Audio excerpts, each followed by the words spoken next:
আমল করো, ম্যানেজ করে আমল করো। এত বেশি আমল লিপ্ত হয়ে গেছে সে, এখন অসুস্থ হয়ে গেল। তো আল্লাহ নবী বলছেন ইন্দালিতে সাথে আড়াইকা হাক, তোমার উপর তোমার শরীরের হক আছে, এই হক আদায় করতে হবে। কারণ এগুলো আমাদের সমস্ত অঙ্গ প্রত্যঙ্গগুলো আমাদের কাছে আমানত, যে কারণে সহজ শর্তে কেউ কারো অঙ্গ কাউকে দান করে যেতে পারে না।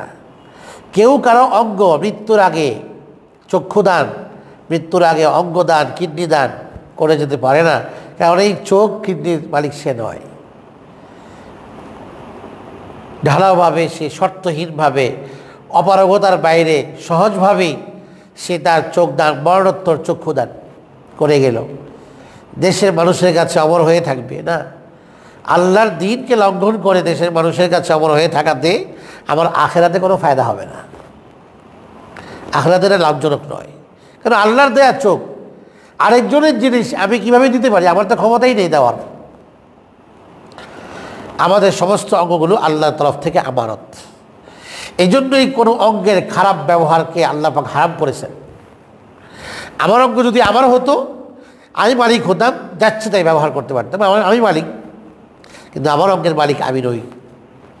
এই জন্য আল্লাহ রাব্বুল আলামিন বলেছেন লজ্জাস্থান দিয়ে অবৈধ কাজ করবে না, কারণ এই লজ্জাস্থান তো আমার দেওয়া। আমি যেখানে এটাকে ব্যবহার করাকে বৈধ করেছি, একমাত্র জায়গা, ওটা ছাড়া এটা কোথাও ইউজ হবে না, কারণ এটা তো আমার নয়, আর দেওয়া। তাহলে আল্লাহর দেওয়া সম্পদে, আল্লাহর দেওয়া বডিতে, দেহতে আল্লাহর হুকুম চলবে, আল্লাহর বিধান চলবে, শরীয়ত চলবে। এখানে এটাই মুসলমানদের কনসেপ্ট, এটাই ঈমান, এটা বিশ্বাস, এটাই আমাদের শরীয়তের বিধান।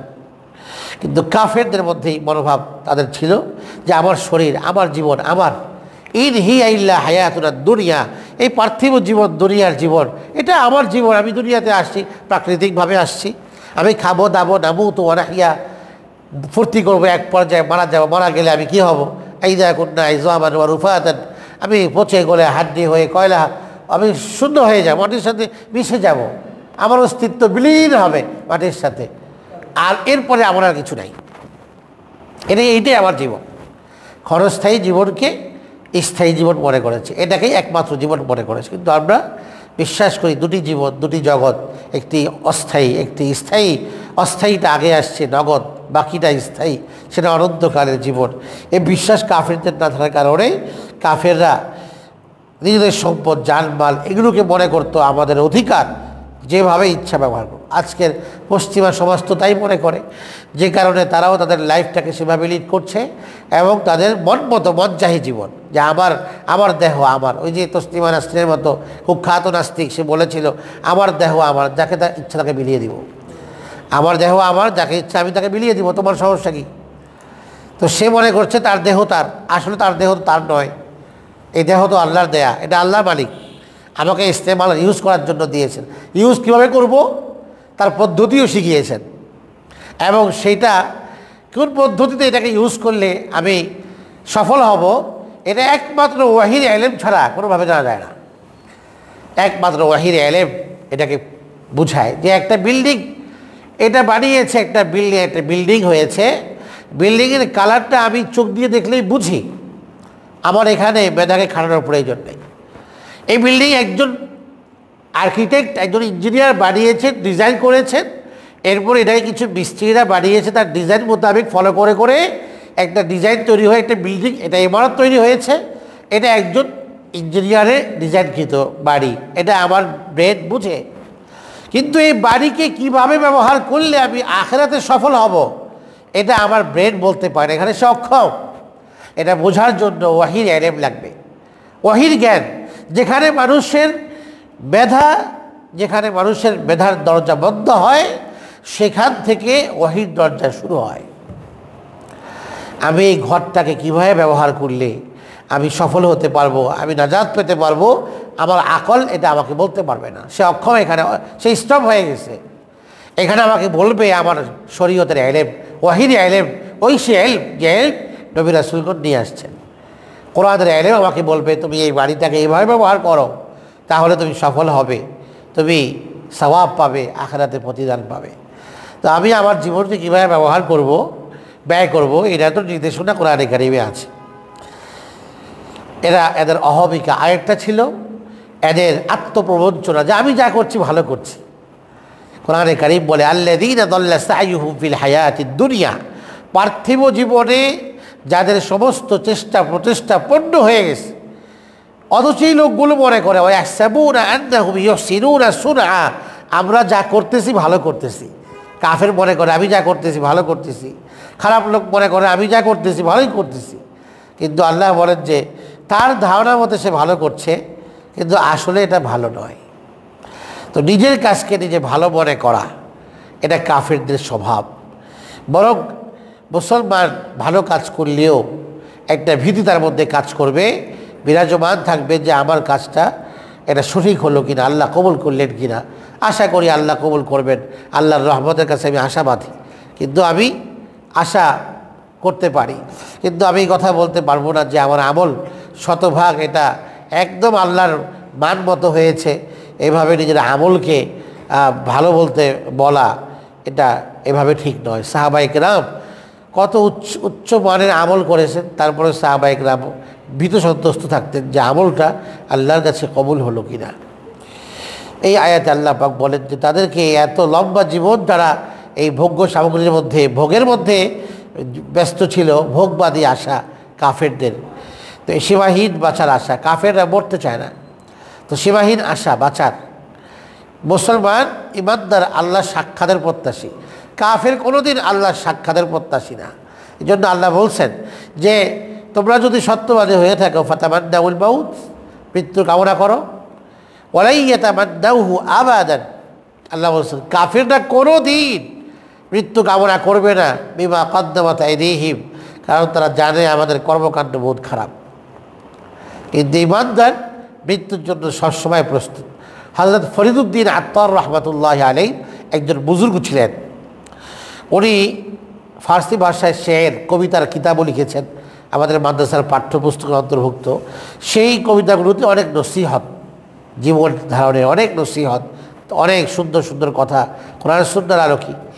তো উনি আতর ব্যবসায়ী ছিলেন, আতরের দোকানে আতর দানিগুলো মুছে মুছে সুন্দর করে রাখছেন। সকালবেলায় এসে এক যুবক আসছে, আপাতমস্তক নূরান্বিত চেহারা, নূরে ভরপুর এক যুবক আসলো, এসে বললো উনি সেই ফরিদুদ্দিন আত্তার রহমাতুল্লাহ আলাইহিকে যে তোমার অন্তর তো এই আতরের দানির ভিতরে ঢুকে গেছে, মানে দুনিয়া প্রীতি, দুনিয়ার প্রতি আসক্তি, তোমার ব্যবসা সম্পদের প্রতি, তোমার মৃত্যুর প্রস্তুতি আছে? তা ফরিদুদ্দিন আত্তার রহমাতুল্লাহ আলাইহি বললেন যে এই বেটা তোমার কি প্রস্তুতি আছে, তুমি যুবক মানুষ, তোমার মৃত্যুর কি প্রস্তুতি আছে? তুমি এটা কেমন কথা বললে, তোমার মৃত্যুর কি প্রস্তুতি আছে? বলে হ্যাঁ আমার মৃত্যুর প্রস্তুতি আছে। দেখাও তো পারলে। তো এই যুবক সাথে সাথে পশ্চিম কিবলামুখী হয়ে শুয়ে গেল, কালিমায়ে তাইয়্যিবা পাঠ করলো, আর ইন্তেকাল হয়ে গেল। হযরত ফরিদুদ্দিন আত্তার রহমাতুল্লাহ আলাইহি হায়রান হয়ে গেছেন, পেরেশান হয়ে গেছেন, এই মানে বিচলিত হয়ে গেছেন যে কি দেখলাম আমি, কী দৃশ্য এটা। সে প্রস্তুত মৃত্যুর জন্য। একটা যুবক, যে বয়সে যুবকদেরকে শয়তান ধোঁকা দিয়ে গুনাহের দিকে নেয়, এই যুবক কি পরিমাণ কত বড় ইমানদার যুবক, সে মুত্তাকি যুবক, যে তার মৃত্যুর জন্য তিনি সার্বক্ষণিক প্রস্তুত। সে এই অবস্থা দেখে দোকান থেকে বেরিয়ে গেলেন, বেরিয়ে চলে গেলেন জঙ্গলের ভেতরে। ইবাদত রিয়াজত মুজাহাদা করতে করতে এক পর্যায়ে এমন অবস্থা হলো আল্লাহ পাক তাকে তার ওলি হিসাবে নির্বাচন করে নিল। কারণ ওই একটা সময় এমন ছিল মানুষ রিয়াজত মুজাহাদার জন্য জঙ্গলে চলে যেতেন, নির্জন এলাকাতে, যেখানে কোনো মানুষের আনাগোনা নেই, কোনো ব্যস্তমুখর কোনো পরিবেশ নাই, একেবারে নির্জন। সেই নির্জন জায়গাতে গিয়ে একান্তভাবে তাআল্লুক মা আল্লাহ, আল্লাহর সাথে গভীর সম্পর্ক, গভীর প্রেম আল্লাহর সাথে, সেখানে সে আর তার মাশুক, আশিক মাশুক, হাবিব মাহবুব প্রেমাস্পদ আসছে। এইভাবে আল্লাহ পাকের রিয়াজত মুজাহাদা করতে করতে এক পর্যায়ে কোরআনে কারিমের আয়াত আসছে যে আল্লাহ মানুষকে দুইভাবে ওলি বানান, দুইভাবে। একটা হচ্ছে একজন ওলি সান্নিধ্যে সোহবতে থাকতে থাকতে এক পর্যায়ে সে ওলি হয়, মুত্তাকি হয়। আরেকটা সিস্টেম ওলি হওয়ার আল্লাহ পাকের, যে আল্লাহ যাকে নির্বাচন করেন তাকে আল্লাহ পাক টেনে ওলায়াতের মাকাম আল্লাহ পাক তাকে দান করে দেন। আল্লাহু ইয়াজতাবী ইলাইহি মান ইয়াশা, আল্লাহ যাকে চান তাকে নিজে ধরে নির্বাচন করে নিজের মহাব্বত তার ভিতরে ঢুকিয়ে দেন, তাকওয়ার নূর ঢুকিয়ে দেন। ইব্রাহিম ইবনে আদহাম, তার ঘটনা আপনারা শুনেন, মালিক ইবনে দিনার, যার ঘটনা আপনারা শুনেন, এদের ওয়ালায়াত এরা এভাবে ওলি হয়েছেন। ইব্রাহিম ইবনে আদহাম রহমতুল্লাহ আলাই বাদশাহ ছিলেন মালিক ইবনে দিনার। ইব্রাহিম ইবনে আদহাম তিনি তাহাজ্জুদের জন্য ওযু করতেছেন, তো উপরে ঘোড়া আসছে, ঘোড়া ছাদের মধ্যে, তো এটা ফেরেশতা ছিল, সেই ঘোড়ার আওয়াজ ইতিহাস আমরা জানি। তো ওখানে এত রাতে তুমি এখানে কী করো? এত রাতে আমি এখানে একটা জিনিস খুঁজতেছি, হারিয়ে গেছে। তো এত রাত মানুষের বাড়ির ছাদের মধ্যে কি পাওয়া যায় আরেকজনের বাড়ির ছাদে? এত রাতে তুমি খুঁজতেছ? তো তিনি বললেন, ফেরেশতা বললেন যে এত বিশাল প্রাসাদের সুরম্য অট্টালিকার ভিতরে থেকে আল্লাহকেও পাওয়া যায় না। বেরিয়ে গেলেন জঙ্গলে, বাদশাহী ছেড়ে দিলেন সব কিছু, আল্লাহর ওলি হয়ে ফিরলেন ইব্রাহিম ইবনে আদহাম রহমতুল্লাহ আলাই। ইনাদের ফুজাইল ইবনে ইয়াজ রহমতুল্লাহ আলাই ইমামে আবু হানিফা রহমতুল্লাহ আলাইয়ের তাসাউফের জগতের উস্তাদ, হ্যাঁ, আধ্যাত্মিক জগতের। এই ফুজাইল ইবনে ইয়াজের ঘটনা কি, হাজিদেরকে তিনি ছিনতাই করতেন। হাজিদের মাল সামান পদব্রজে হাজিরা যেত আল্লাহর ঘরের দিকে, কাফেলা ছুটতো, কাফেলার পর কাফেলা, উনি রাহজানি করতেন। বিশাল ডাকাত দলের সর্দার ছিলেন, ডাকাতি করে হাজিদের মাল সামান টাকা পয়সা সব রেখে দিতেন। একদিন আওয়াজ আসলো, কি এখনও তোমার ভালো হওয়ার সময় হয়নি? আল্লাহকে ভয় করার, আল্লাহর ভয়ে হৃদয় বিগলিত হওয়ার সময় সুযোগ কি এখনও আসেনি? কবে আসবে? আয়াত তার সামনে কেমন যেন কি একটা অদৃশ্য থেকে আওয়াজ আসলো, কানের মধ্যে প্রতিধ্বনিত হলো। এই কথা, আল্লাহ পাকের এই কথা তার অন্তরকে এমনভাবে আলোড়িত করলো, উনি অকপটে বলে ফেললেন যে হ্যাঁ, সময় হয়ে গেছে এখন আমার নিজেকে শুধরানোর। এই যে মেহনত শুরু করলেন, ফুজাইল ইবনে ইয়াজ ডাকাত দলের সর্দার থাকলেন না, তিনি হয়ে গেলেন আল্লাহর ওলি। তো এইভাবে বলছিলাম যে নিজের আমলকে নিজের কাছে ভালো লাগা, এটাকে, অথচ সে খারাপ কাজ করতেছে, অন্যায় করতেছে, শরীয়ত বিরোধী কাজ করতেছে, কিন্তু সে মনে করতেছে আমার কাজটা ভালো। এটা কাফেরদের স্বভাব।